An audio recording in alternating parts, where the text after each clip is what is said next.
I mentioned before how I'm having trouble getting in touch with the people for ECT, and that is still the case. I had called them towards the end of last week because I knew that my appointment, to start was February 10th, and I still, after a couple months of requesting it, have not been sent any information about preparation for ECT. And about, I don't know, a month ago, I did talk to the doctor on the phone after, a million phone calls and emails, and finally got a call.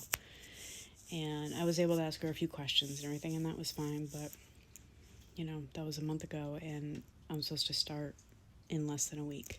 And I haven't gotten anything about, do I take all my jewelry out? Do I, just simple things like that. Usually before anything, especially anesthesia and stuff like that, they explain how to prepare. So, I left another message again today. I left a message last week. I've called probably 6 other times, no answer. And I know it might sound like a psycho. I need to talk to somebody, and there's like this one woman that you communicate with, and she just doesn't respond to me.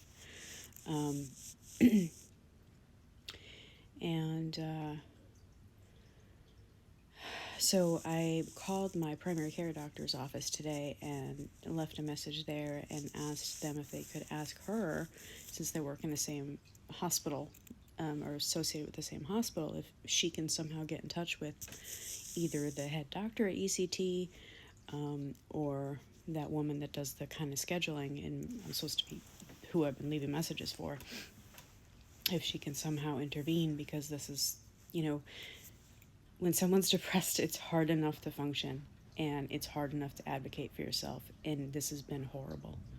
I cannot get these people to respond. It takes numerous calls, weeks on end, messages, emails, before anyone finally picks up the phone or gets back to you. And that's unacceptable.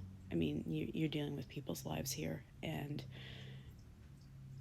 I have taken a medical leave from my job to do this.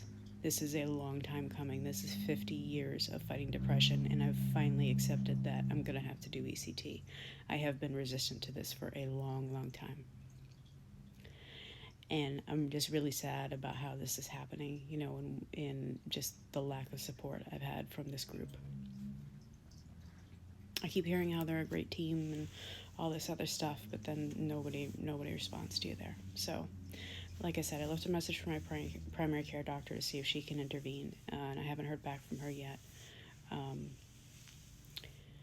But if I don't hear anything by Thursday, I'm just going to leave a message and cancel, because and it makes me really angry to say that and really sad to say that, but I am going to be going under anesthesia and doing something I'm really frightened to do. And I'm having trouble trusting somebody with my literal life that won't even return a phone call. That's really it.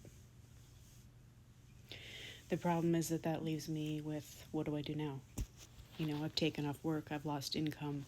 I can't just go back and then take off again in a couple months to try something new. I can't. It's not fair to my employer. I can't keep doing that.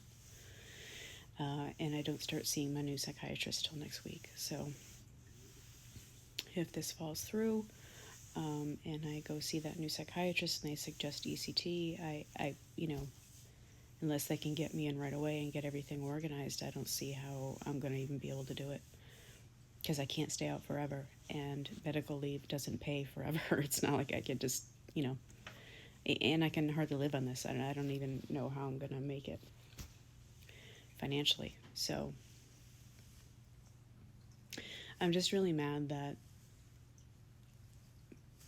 the people in real life friends, family, they can disappoint you and fail you at times, and you can make excuses for them because they're human and sometimes they don't know how to handle a situation,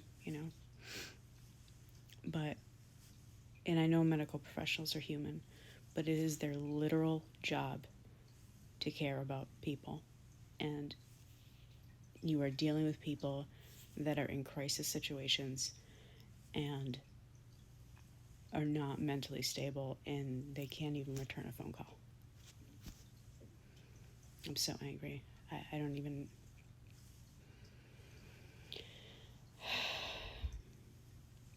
Anyway, so we'll see. If I don't hear anything by Thursday, I'm gonna just call back and leave a last message saying just cancel me because I can't do this anymore. This is not reasonable. And then I'll have to figure out something else. I'll probably just continue to suffer because there's not really many other options at this point for me. So that's today. Tomorrow's a new day. I did get a little bit of sleep last night, and I'm starting to adjust to the place. One of my cats is doing pretty good. The other one's still having a little bit of trouble, but we're getting there. It takes time. New noises, new environment.